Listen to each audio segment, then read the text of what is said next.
Welcome to A Woman's Heart. Looking forward to this conversation, and I know it's going to be a good one because it's always good when I have technical difficulties to start out with. So, welcome to the show, Katie Reid.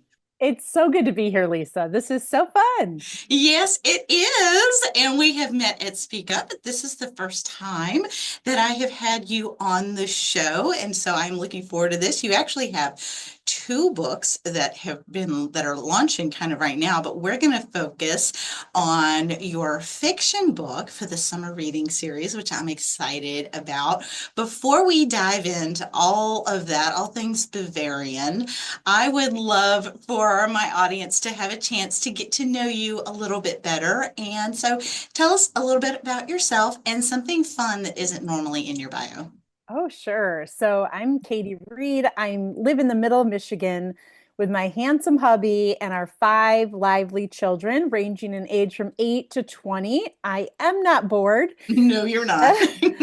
I teach special education part time at the beginning of the week. And at the end of the week, I am writing and speaking and wifing and parenting and also on our local school board. Just in case, I had any spare time, it's now Yes, eaten just to up make by sure all you didn't that. get bored. That's right. I am not bored, Lisa. But one thing that is an interesting fact, I guess, is when my family, um, my nuclear family growing up, we went on vacation in Canada, and I was just getting ready to graduate college. And my mom had, as good moms do, was telling me to work on my posture. I vowed I'd never say that to my kids, and I definitely do. Oh, But yeah. anyway, we were waiting outside our hotel, and all of a sudden, my younger sister said to me, "What about Bob? What about Bob, the guy from What About Bob?" And sure enough, Bill Murray was on the edge, waiting for his cab that was late. And so back then we did not have digital cameras, we had film cameras. Oh, And so I my. I went up to him kind of, cowering. I had never approached a famous person before. And I said, "Do you think we could get a picture with you?" And he said, "Yes, if you'll stand up straight." So I always joke that Bill Murray echoed my mom's advice and told me to work on my posture as well. So there you go. Okay, very good. Very good. Well, yeah, nothing like having Bill Murray to improve your posture. There you go. But from a serious standpoint, God, with my first book that was nonfiction, Made Like Martha, God really got after me in a loving way of my spiritual posture. That I was Hmm. striving and Yeah. driving and running out of gas versus settling in as a beloved daughter. And so I love to encourage other women in the faith of like, hey, we can stand up on the inside because we have a good father Yes, we who do. loves us, and we can work from that love, not trying to earn that love. Yeah, I remember reading that in your book and going, wow, that was very profound about the idea of striving and being a Christian because we so often want to, am I doing it right? Am I getting everything done? Am I doing this and that and the other? As opposed to just resting in delighting and at the joy of the Lord and being his daughter and yes, pursuing excellence. So it's not, we just don't sit there and sing hallelujah and with our hands raised all day long. I mean, obviously you don't do that with everything that you're doing. You're actually sitting down and working to the best of your ability. But there's a difference in when you're doing it from striving than when you're doing it from the overflow of God working through you. And I remember, like I said, I remember reading that and going, oh man, because I don't always do a very good job of that. Same. I am learning all the time. In fact, lately, I've been trying to have margin in my life, and that meant laying my podcast down, the Martha Mary Show, that my friend Lee and I had done Hmm. since 2019, which is like very old in the podcast world. Yes, it is. It had been a while. It had been a while. Yeah, so that Yeah. was hard to do, but it was the right thing to do, Hmm. you know. Yeah, yeah. I have found that even though there are some decisions that are very, very hard to make, you don't really want to make them. Once you've made them, there's a certain peace about it and a relief that you go, okay, I really didn't like it, but Yeah, it was the right thing to do. So I suspect that had something to do with it so that you would have more time for your writing. That's correct. You nailed it. Yes, indeed.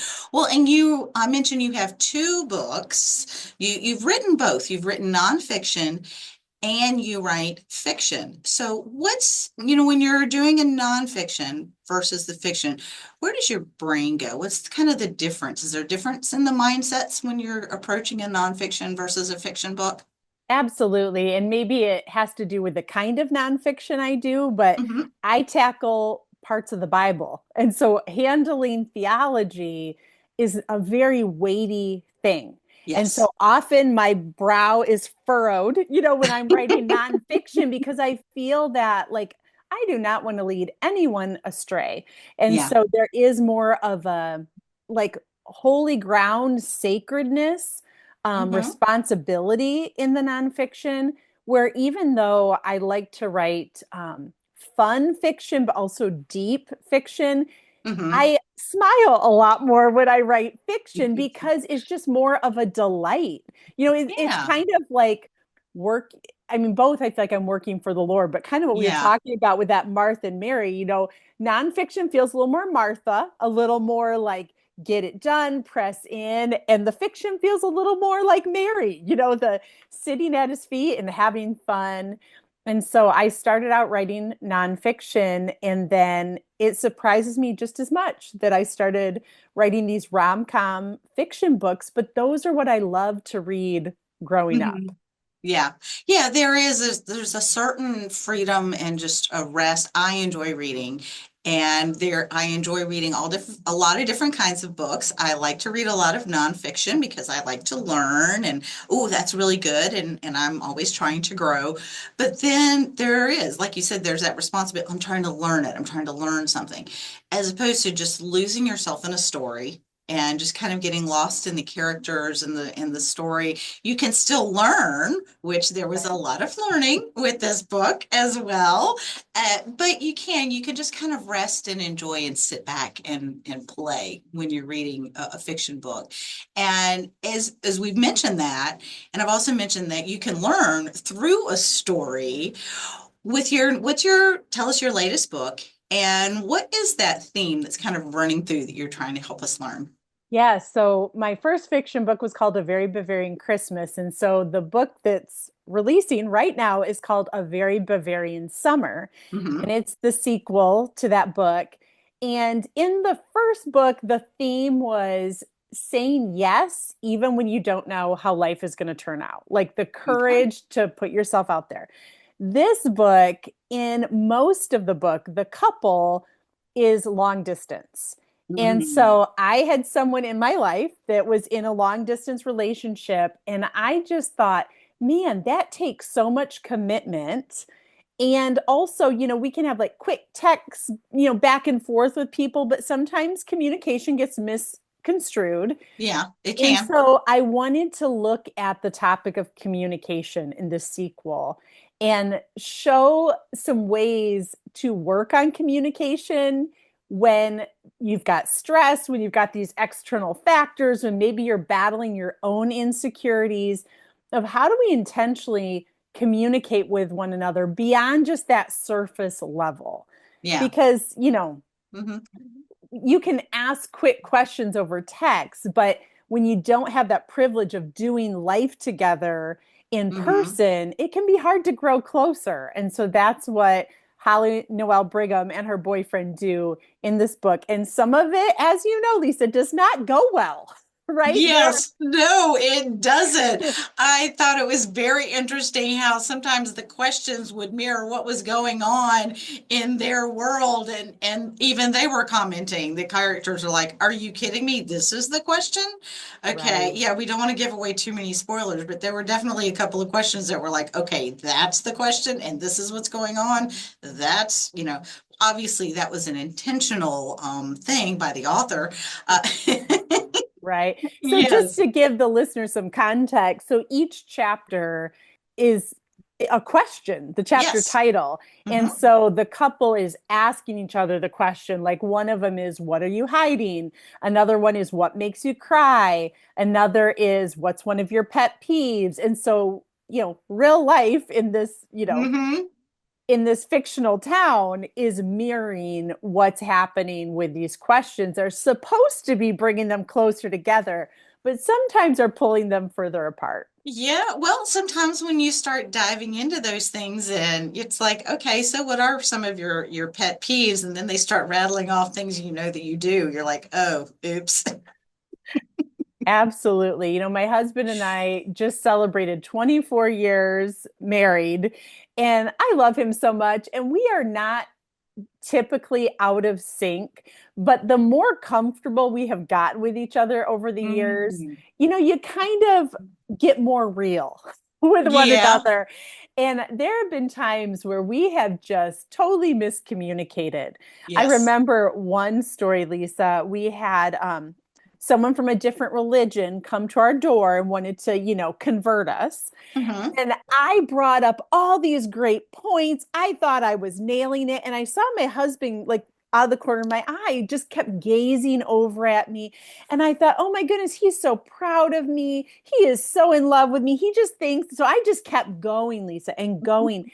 And later, that was not the look he was giving me. It was like, in a loving way, shut up. You are not, this is not the approach I want to love these people. I be hospitable. And I was just like lambasting and sharing scripture. And so we laughed because it was like we were just not on the same page communication wise in that instance by any means. Oh, yeah. Well, out of curiosity, did you ever have to do a long distance relationship? I did not have to do that, but like I said, there's a um, couple close to me that did. In fact, even after they were married, they had about 6 months where they couldn't live in the same place. And I Wow. just thought that has got to be so hard, right? I mean, Hmm. in some ways romantic, right? Because you Yeah. make the most of the time you have together. And they did have actually at their wedding, they had little notes they had written each other, which was really sweet. And so Yeah. I just think about my young adult kids and just trying to date in this day and age and how so much of it is digital.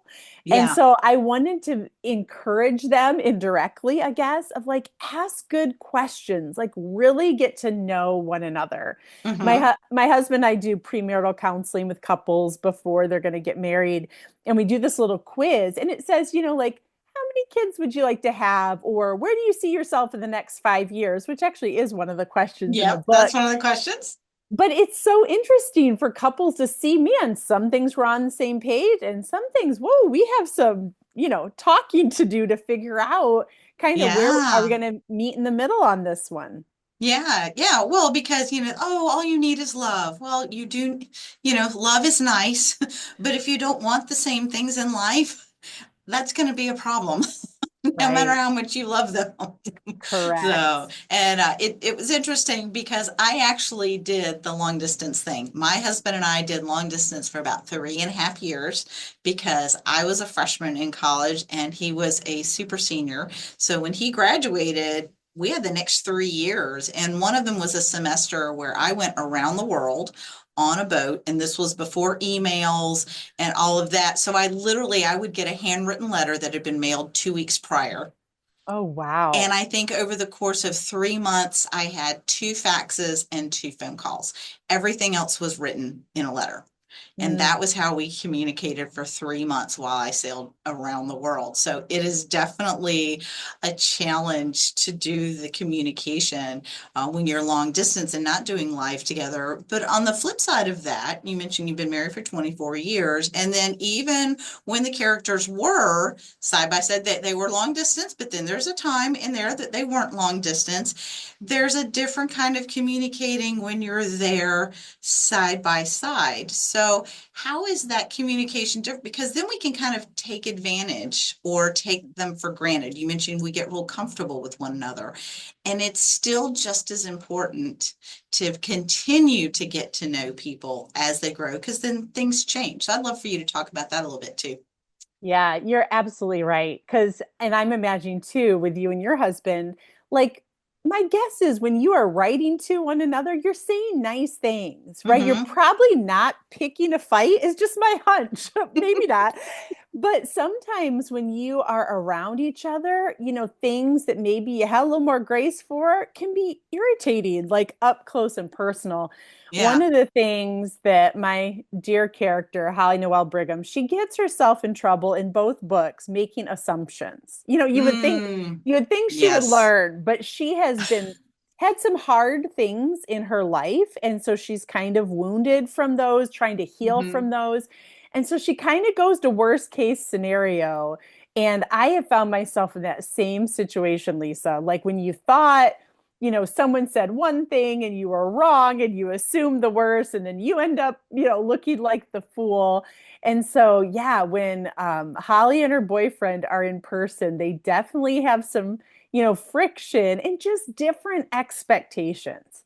I Yeah. think, we can have, good intentions, but if our expectations are not meeting reality, sometimes Mm-hmm. we need to pivot and try to see things from a different perspective so we don't miss out on something great just because it wasn't exactly how we wanted it to be. Yeah, well, and you brought up a good point with the Holly, one of the main characters in the book, has had some wounds in the past, and so she does tend to make some assumptions, jump to conclusions, have a worst case scenario at times. And then before we started the recording, we mentioned maybe touching on that topic of the healing and how frustrating it can be, because I know I struggle with sometimes going to worst case or looking at situations and looking back at them going, oh my gosh, I still made the same stupid mistakes. When am I ever going to handle something differently?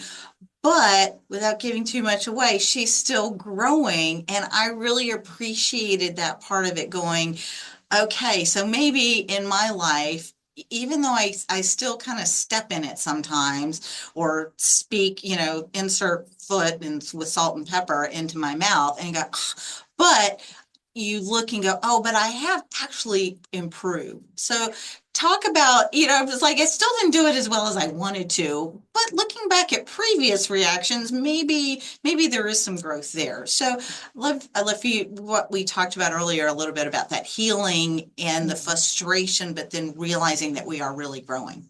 Yeah. Well, I hope that all the listeners have listened to your solo podcast where you shared about healing in your horse, Lisa, because it was such a good message. Thank you.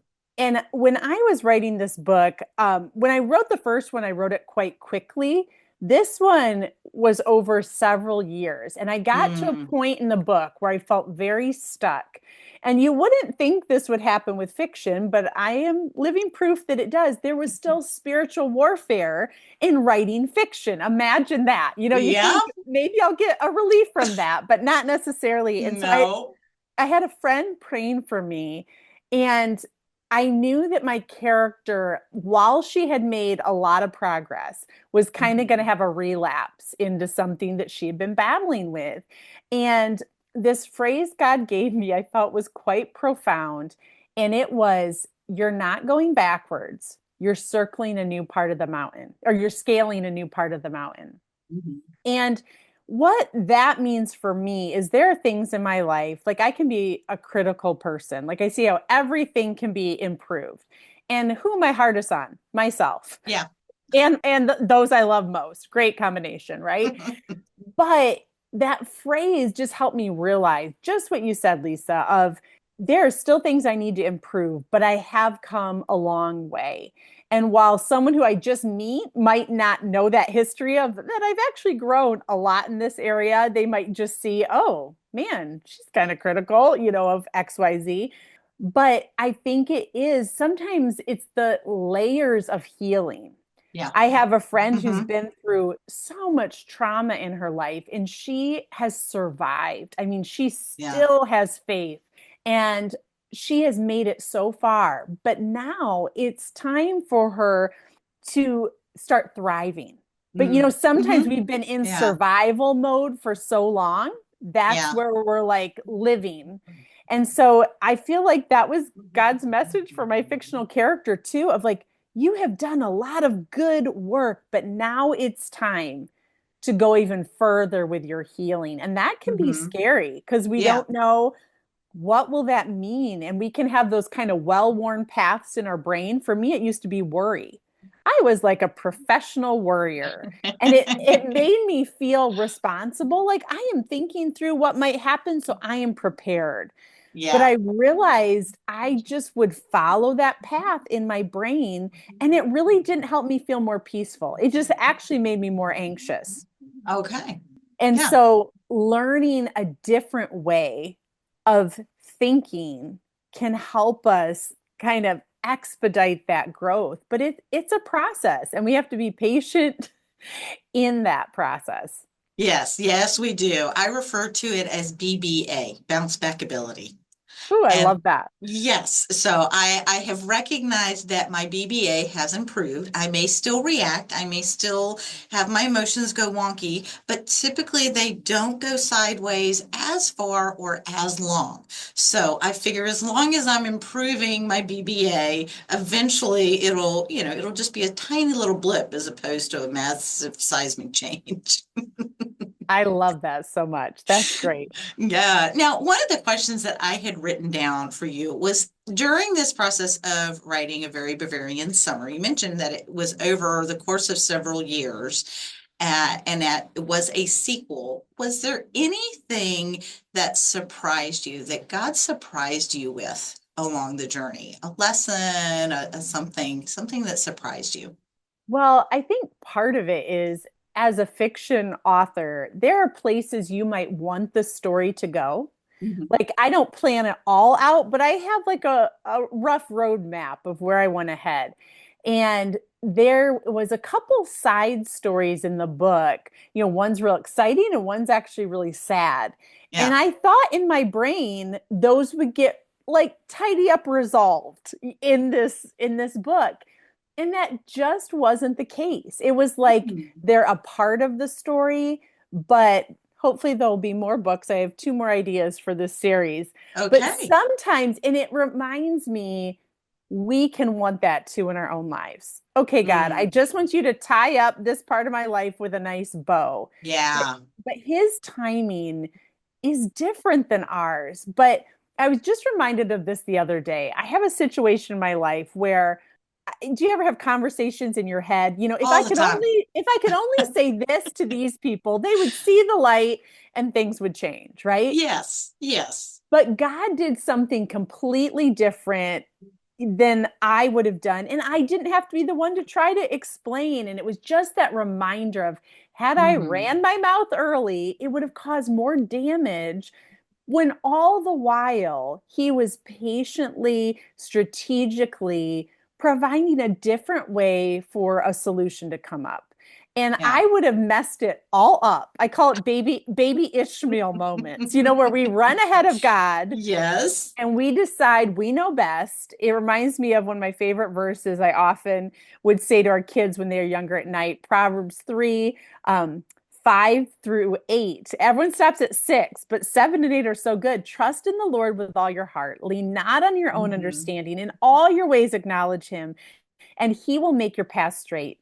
Do not be wise in your own eyes. Fear the Lord and shun evil. It'll be health to your body and healing to your bones. And I just Yeah. love the end part of like, don't be wise in your own eyes. Like, God will direct your steps as you keep trusting Him along the way. Yeah. Yeah. Yes, he will. Now, I'm kind of curious with all of these 20 questions. Did you try them out on your hubby as you were writing the book? Did you all go through these questions and which one was the most fun or challenging? I haven't gone through all of these, but I do have a download on my website that I can share with you and people can check out because I think whether it's a best friend, whether it's your book club, whether it's your spouse or your kids, these are great questions to ask. Yes, they are. And if you're dating someone, let's say you're not married yet, or you're a widow and you're starting to date again, these would Hmm. be great questions. But I have asked my husband before, what are some of your pet peeves? And Lisa, what you have to know about my husband is he is also a firstborn, and so I'm a firstborn. That's not supposed to work, but by God's grace, it does. But he's much more laid back than I am. So he would answer it like this, oh, he doesn't like that I'm a loud phone talker, and he doesn't like that I interrupt him, So those are two he Okay. would say. But sometimes he would tell me one thing, and then Lisa, I would have five things that I wanted to tell him. And so it's like so rude, right? But I have asked him to, what is his 5-year plan? Another thing about him, he lives in the moment. He is my Mr. Steady. I'm always planning way down the road. So that is actually one of his least favorite questions of like, where do you see yourselves in Hmm. 5 years? Still married. Yes, yes. I still love you. You'll still drive me crazy. That's his Yep. answer. And I want to take the world by storm. That's my answer. But we have asked each other too, like, what if you had $1 million, or Hmm. $100,000 or whatever it is? You can Yeah. learn a lot about someone in how they answer that question. Yeah, yeah, I have my husband and I will play the game of what if we were in charge of a situation or something like that. It was like, okay, so we don't really we believe that our plan would be better than theirs, so we'll play that game every now and again. And I won't say on whose situation. Right. I love that so much. My husband and I would do that sometimes too, after we'd been like with a bunch of people. Let's say there was a awkward parenting moment or a couple had a disagreement. We would kind of like analyze, not to be like rude to them, but to us, like, what would we do in that situation? Yeah. Well, it's a What would chance to have we, learn. yeah, absolutely. Like what we kind of tried it on for size, how would we handle that? Or what might we say? Because sometimes pre-deciding some of those things can help you when you're taken by surprise. Yeah, no, absolutely. I think there's a lot of wisdom in that, and you can learn from them instead of having to make the mistake yourself, because then you have the freedom to make a different mistake. That's for It's sure. like, yeah, be unique, make a different mistake, learn from others. Oh my gosh. Well, one of the questions that I always like to ask everyone at the end of the show, you have been able to follow some of the many passions that God has placed in your heart, the podcasting, the speaking, the school board, parenting, and all of that, and writing. What would you say to encourage someone else to pursue the passion that God has placed in their heart? Well, I always think about it like this. God has placed things in each of our lives, and they're Hmm. not just for us, right? They're meant to be Yeah. shared. And we can't control how others receive what we offer, but our responsibility is to offer. And I just don't want to stand before the Lord at the end of my life and said, I don't want to say I was too scared to do that, or I didn't think I had what it takes, because really he's the one that even gives us breath. So Yeah. anything we do, he is giving us the strength to do it. But I love to call out what I see in other women of just don't shrink back from offering what you have, because it could be exactly what someone else needs. And I think women by nature are pretty sacrificial, pretty Yeah. giving. And I just wouldn't want to withhold encouragement that could make a difference for someone. I'll leave you with this, Lisa. When I wrote my first book, Made Like Martha, I had lived for a lot of years feeling guilty for being a get it done kind of gal, because in the Christian sphere, it just seemed like that wasn't as desirable, right? Yeah. As It being, wasn't as nice and cute and pretty or whatever. Yeah. yes. But I have had numerous women in their 70s message me and say, thank you so much for your book. It has set me free. And that was my Mm, whole prayer of anything I do. I want captives to be set free. And so to yeah. hear these women nearing the end of their life say they had freedom was so worth it. And so, Yeah. listeners, what do you have? What has God placed in your hands that could help set someone else free? I mean, don't we want to do that? Yeah, yeah, we do. We do. Amen. I love it. Thank you so much. And Katie, if somebody wants to get the Very Bavarian Summer, they want to go back, get Very Bavarian Christmas, any of your other books, connect with you, what's the best way for them to do that?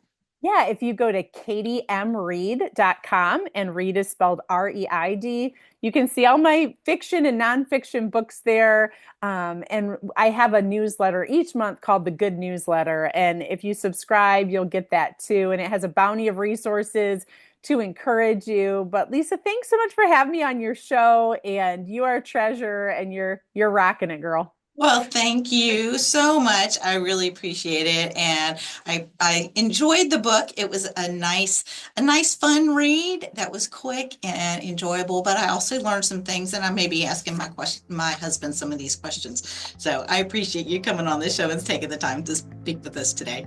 Thanks so much, Lisa.